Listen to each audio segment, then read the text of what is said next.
America के साथ साथ अरब युद्ध, कुवैत से बहरीन तक ईरानी हमले।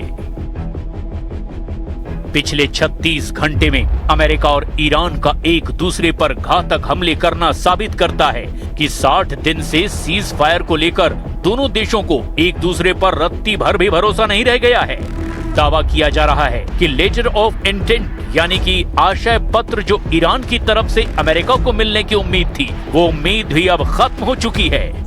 राष्ट्रपति ट्रंप और उनके कमांडरों को इसीलिए दोहरा झटका माना जा रहा है, क्योंकि एक तरफ कुवैत इंटरनेशनल एयरपोर्ट के टर्मिनल नंबर 1 पर ईरान ने जिस तरह से शाहिद 136 आत्मघाती ड्रोन से घातक हमला किया, उसने कुवैत और अमेरिका दोनों के डिफेंस सिस्टम की पोल खोलकर रख दी। इस वक्त ईरान कहीं न कहीं अमेरिका के साथ साथ अब अरब युद्ध शुरू कर चुका है।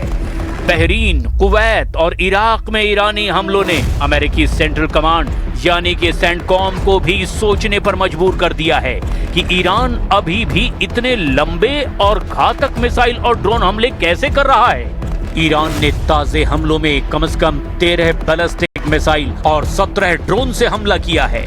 दावा किया जा रहा है कि ये मिसाइल और ड्रोन हमले अकेले कुवैत पर किए गए हैं। वहीं ईरान ने बहरीन में अमेरिकी नौसेना के 5वें बेड़े पर घातक बैलिस्टिक मिसाइलों से हमला करने की कोशिश की। हैरानी की बात तो ये है कि जो ट्रंप खामनेई शासन पर आग उगलते रहते थे, वो ट्रंप अब ईरान के सुप्रीम लीडर मुस्तफा खामनेई से मीटिंग करने का जुगाड़ बना रहे हैं। ट्रंप ने खुद 10 घंटे पहले ये बयान देकर हैरान कर दिया है, लेकिन ईरान के तेवर अमेरिका और इजराइल को लेकर रत्ती भर भी नरम नहीं पड़े हैं। ईरान के 85 सांसदों ने तो दो टूक कहा है, हम अब ICBM यानी इंटरकॉन्टिनेंटल बैलिस्टिक मिसाइलों को बनाने के बाद पहला हमला अमेरिका पर करेंगे। ईरान के पास इस वक्त इंटरकॉन्टिनेंटल बैलिस्टिक मिसाइल यानी ICBM नहीं है, लेकिन सूत्रों का दावा है कि ईरान ने इंटरकॉन्टिनेंटल बैलिस्टिक मिसाइल की तकनीक हासिल कर ली है, यानी मामला तेजी से पलटता जा रहा है। लेकिन हम शुरुआत करते हैं उस खबर के साथ जहां अब दावा किया जा रहा लगा कि अमेरिका ईरान युद्ध अब अरब युद्ध में बदल चुका है।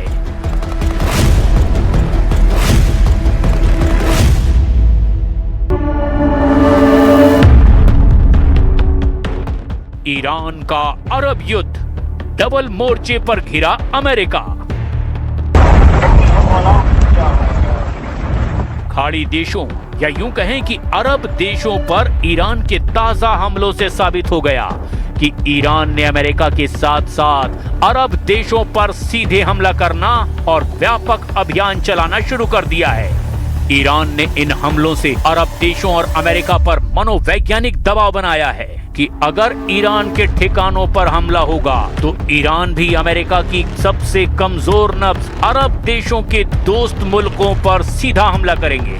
कुवैत से लेकर बहरीन तक और बहरीन से लेकर इराक तक ईरान के हमलों से अमेरिका पूरी तरह बौखलाया हुआ है।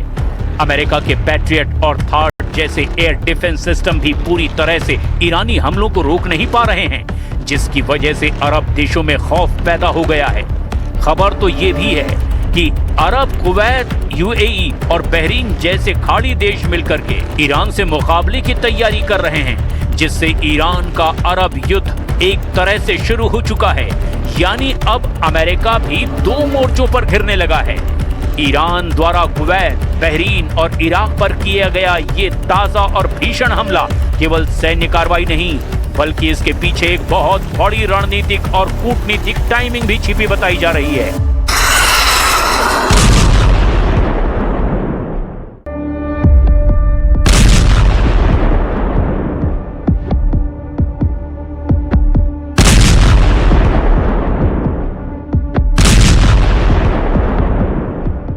ईरान ने कुवैत और बहरीन जैसे खाड़ी देशों को निशाना बनाकर अमेरिका को सीधे युद्ध में घसीटने की बजाय उसके दोस्तों को चोट पहुंचाई है।